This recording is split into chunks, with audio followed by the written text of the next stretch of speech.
Hi, I'm Dr. Christine Anderson.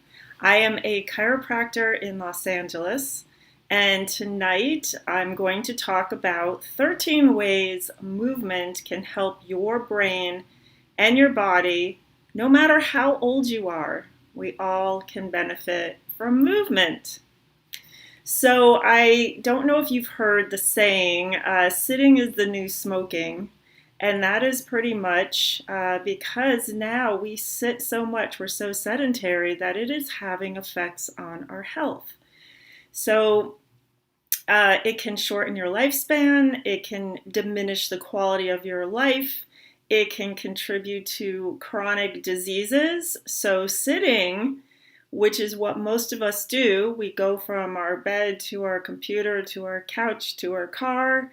Or if you're a child, you're going from your bed to your computer to your school desk and back again to home at your desk. So, neuroscientist Daniel Wolpert once said, "We have a brain for one reason and one reason only, and that is to produce adaptable and complex movements."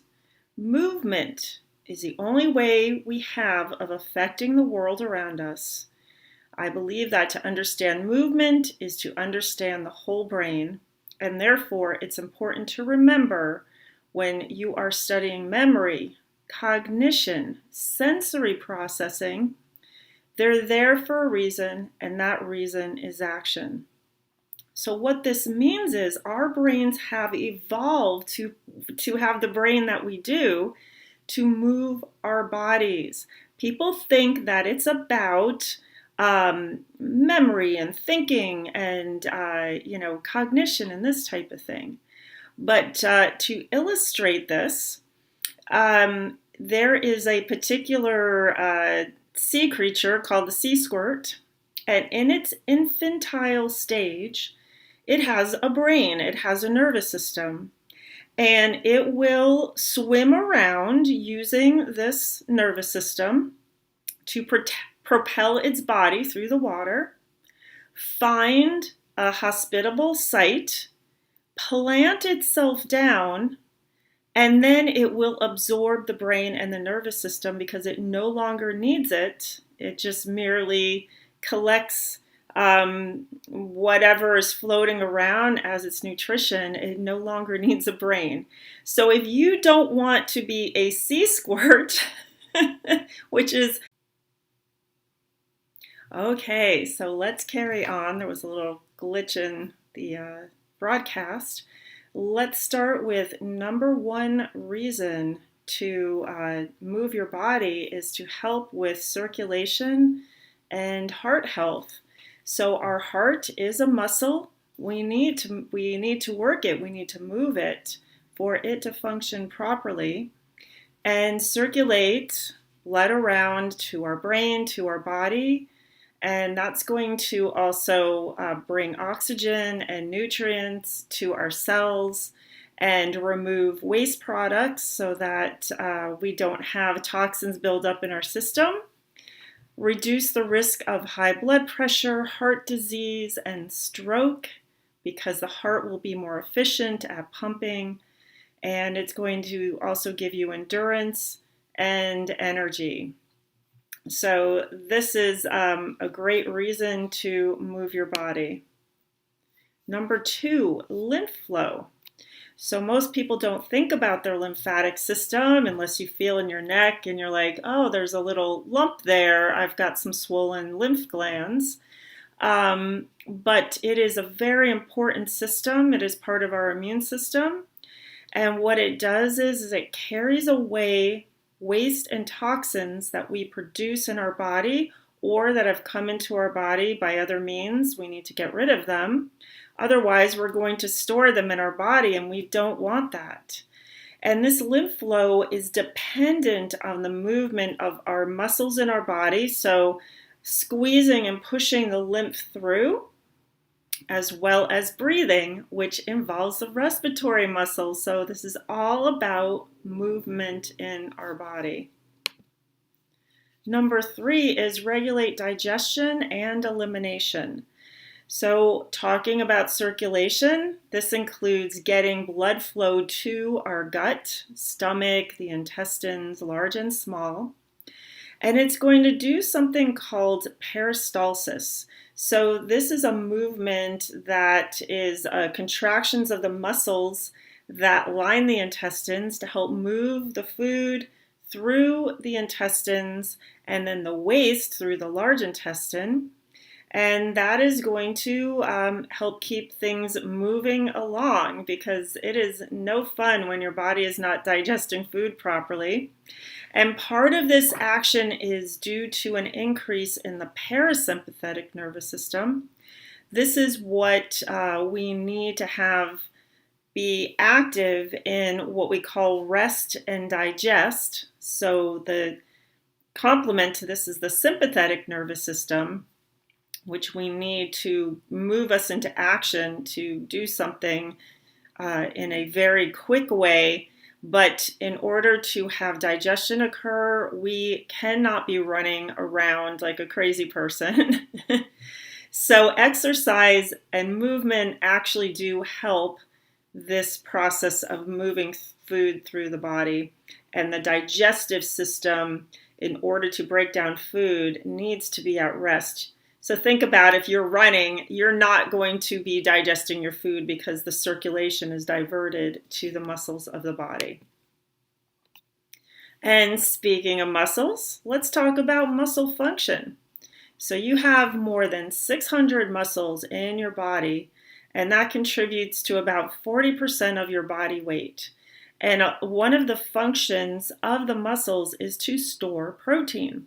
Protein is made of amino acids that combine together, and it will make various things. And then when your body needs energy, it will come in and break down these amino acids, and then you have them to use to build, repair, or whatever the body needs to do. Muscles provide strength and stability. So this is pretty obvious for someone who is a weightlifter.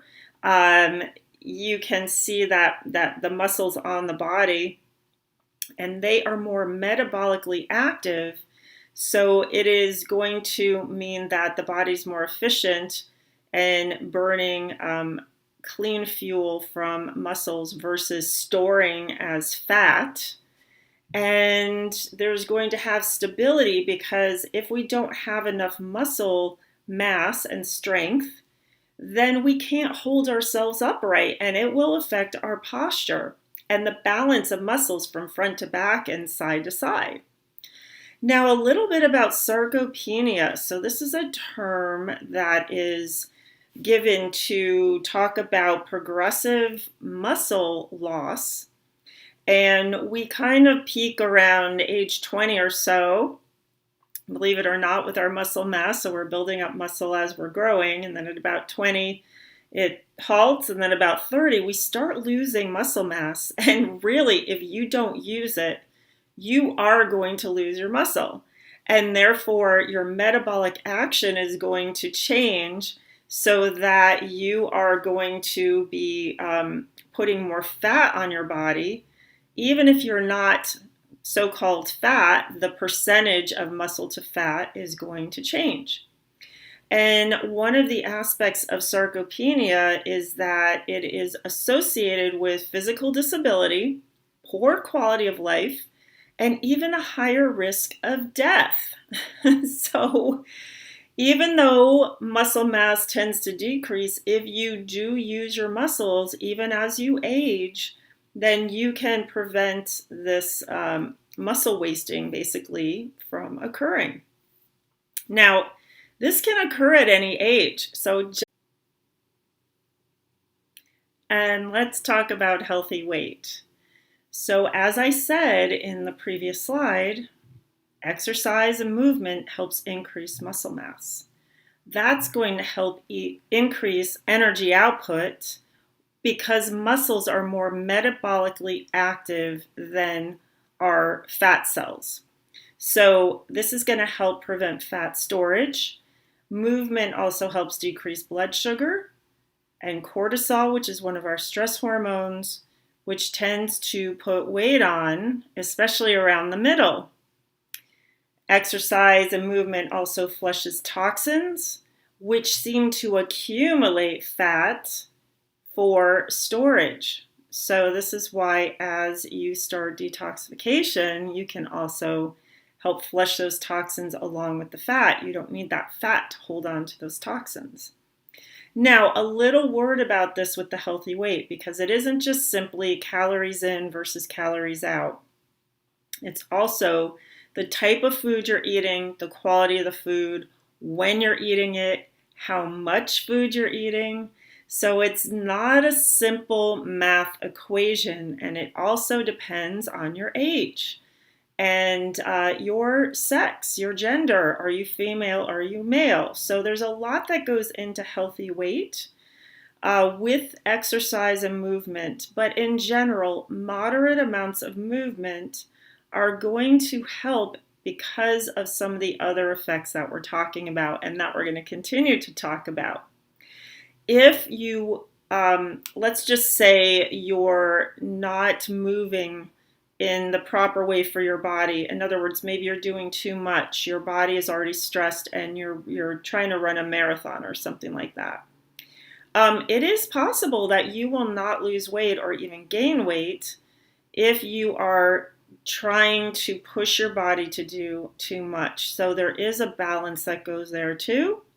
And this is something that I help patients with, is figure out what is the right type of movement for them.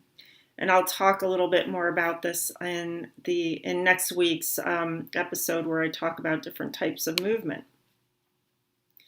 Healthy bones. Now this is a huge one because again, as we tend to get older, we are losing our bone mass if you are not moving your body. And this is also worse for women, especially after menopause, because estrogen has a protective effect. But when you go in menopause and your estrogen levels shift, then you are more prone to losing more calcium out of the body than you're depositing in. So our bones are basically a reserve of calcium, which we need a certain amount in our blood for things like pumping our heart and balances of things in our body like calcium and potassium and sodium.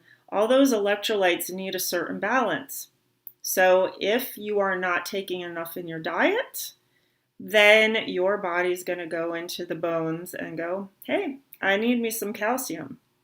So children, again, up until about age 20, they're working on making those dense bones. And the way they do that is by movement. So if they are sedentary, their bones may not be as dense as children that are moving. This means they have less of a reserve as they get older. All right, and it has to be a weight-bearing exercise or an exercise that's going to put stress on the bones by moving the muscles. So those muscles attach to the bone by tendons and they pull on the bones as you're doing things like strength training or core training or anything with walking. You don't have to be necessarily jumping. Dancing would do it.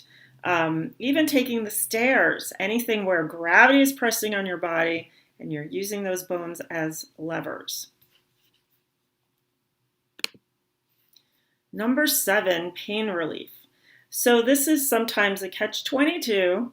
Some people don't move because they're in pain, but studies are showing that if you are moving your body and exercising, that you're also going to be more flexible and have an increased pain threshold, and you're going to help with balancing the muscle strength as well.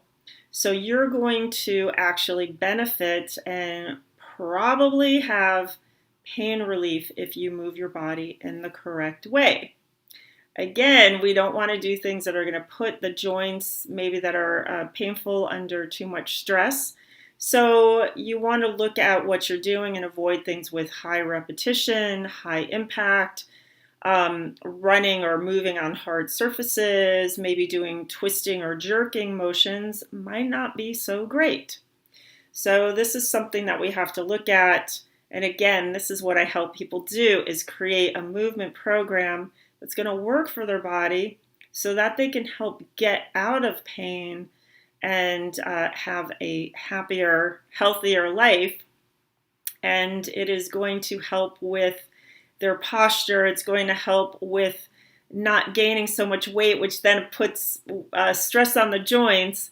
So all of these go together, which is why I wrote chiropractic at the bottom there, because you also want to make sure you are in alignment. And as a chiropractor who is active herself, I am often helping people with this movement aspect. So if your chiropractor doesn't do this, you can find one that does, or I can even help you remotely. All right, energy boost, number 8. So a lot of people, the more they sit around, the more they become slugs, the more that they're like, oh, I don't want to move. So this is, again, it can be difficult to start at first, but once you start moving your body, remember we talked about that cardiovascular effect of moving oxygen and nutrients into the cells and the brain. So you're going to be energized because energy is going to be made once those cells have the nutrition that they need. And more muscle mass means you have more mitochondria. These are the little engines that produce energy in our cells. Also, you're going to have less stress hormones. When we're stressed, we tend to get tired. And it is going to be a burst of feeling good hormones. And those are the endorphins that we're going to talk about in the next slide. So endorphins are happy hormones. So these hormones help improve your mood and your mental health, and they are released inside your brain from the system of the hypothalamus and the pituitary gland deep inside the brain. And studies help support this. Movement and exercise can actually help with anxiety and depression. So this is a big, huge thing because there's many people that take medication, and I'm not saying that they shouldn't, but this would be something to try first, or it may be able to help you reduce some of the medication that you're taking. And so you should talk to your doctor about this. Once you start moving your body, you may need to adjust any medications you're taking. Exercise also, movement also, because of the changes that go on in the muscles, a lot of times people will feel better about their bodies, even if they're not per se losing weight. So the numbers on the scale are the worst way to look at if you're losing fat, because muscle weighs more than fat. So that needle might not budge on the scale, but you may be losing inches. Your clothes will probably feel better, and you're going to be having all these other benefits like feeling better and being maybe happier and more engaged in life, and certainly less stressed. Now, when this occurs, when you feel better about yourself and you're not stressed, you can engage with the world and you can engage with others so much easier. The very first thing is just knowing what is going on in your body. This is the first thing that has to happen in order for us to have great relationships. So if we don't know what we're feeling, and what our body is doing and what our mind-body connection is doing, then we will not be able to connect with others in a very deep way. So this also goes to the fact of body language and facial expression and nonverbal language and communication. This is a huge, huge way to connect with others. And this is movement of the face. The face is supposed to move. And you're supposed to be able to see what that face is doing to get cues into what's going on with that other person. So this is it is definitely not great when someone is using, let's say, Botox, or they've got their something over their face that you can't see what their face is doing. It disconnects. It disconnects, and it makes us not want to or not able to connect with other people. All right, and so if you're really connecting, then we are hopefully going to be connecting on a very intimate level. And so number 11, another reason for movement, another benefit is an improved sex life. So for both men and women, it helps with arousal, satisfaction, and dopamine production. Now, this arousal has to do with a balance in the nervous system between the sympathetic system and the endocrine system, which is the hormonal system. And just again, enough circulation to the area. I mean, everything is kind of involved here. So if you're not having circulation to the proper area, then you're going to not have arousal. And with men in particular, because testosterone is necessary for this action to occur, if they're not exercising, they may not be having enough testosterone production. And some men will just take testosterone, but that could be a problem because of something called DHT, which actually gets converted to estrogen. So instead of getting more testosterone due to an enzymatic process, they may end up with more estrogen, which is feminizing, and then they have a bigger problem. So exercise is a great way to enhance what's going on in our hormonal system and our communication system and our connection system naturally, so that you can do this without having to take other things to do it for you. And this is about optimal body function and optimal health. All right, number 12, better sleep. So if you are not moving your body and you are just sitting around like a slug and you are not getting all the benefits that we just talked about, you're probably not going to have good quality sleep. So exercise, even though it energizes you, it's going to also help tire you out as long as you're not exercising too late in the evening, because there's a balance, an inverse relationship between cortisol and melatonin, and we need melatonin to start peaking, especially as we want to go to bed, hopefully around 10, maybe 11, but definitely before midnight for optimal sleep. And if you are sitting around, then you're not going to get tired out. It's just, you might get a second wind if you keep getting all the rays from the computer, because it will excite your brain, and then before you know it, it's 3 o'clock in the morning. Because of releasing stress, movement also helps with better sleep. You've got serotonin production, which does help to calm the system down, which we need for sleep. And it also helps in so many ways with our mood as well. This is a neurotransmitter, and these are 2 amino acids coming together to make serotonin, which is a brain chemical that says, come on, calm down, let's go to bed. So exercise is going to help you sleep better at night.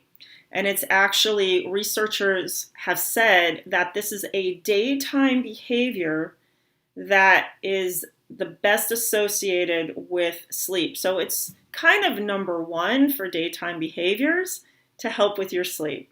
Does that make sense? All right, we're rounding the bend. Number 13, enhance brain function. So of course it always comes down to the brain. And by the way, these are not in any particular order because they're all so important. And DF. And this is one of those keys that is really a powerhouse for the brain with physical movement, is that you are actually helping your learning and your memory when you move your body. So this is why taking breaks from sitting at your computer or working are so important, because if you do not move your body, your brain is pretty much going to go to sleep and you are not going to be able to learn as well and remember things. And that is cumulative throughout the day. So again, I'm going to talk a little bit more about how we can do this throughout the day in next week's video. Movement and exercise increases electrical activity in the brain, so it's going to help with your mental accuracy and reaction times. Again, if we're not moving and using our brain, it goes to sleep on us. Remember, in the beginning, I told you, the reason we have the brain we do is to move our body. It's not to think, it's to do. And believe it or not, when we get our children to exercise, when we get them to move their bodies, it actually helps prevent cognitive decline later on. So studies have proven this, that individuals who were physically active at 18 years of age were less likely 42 years later to have developed early onset dementia or mild cognitive impairment. And I'm going to put a link to these studies that I've referred to in the description at the end if you want to check them out. So here's where you can get a hold of me if you want more information, if you want me to help you out with your movement, assessing where you might be lacking. I will tell you, usually number one, people are lacking in enough stretching. Or they're working their core, but they're not working their core in a balanced way. So maybe too much front, not enough back. It's usually not the other way around, I have to say. So if you want me to help with this, just let me know.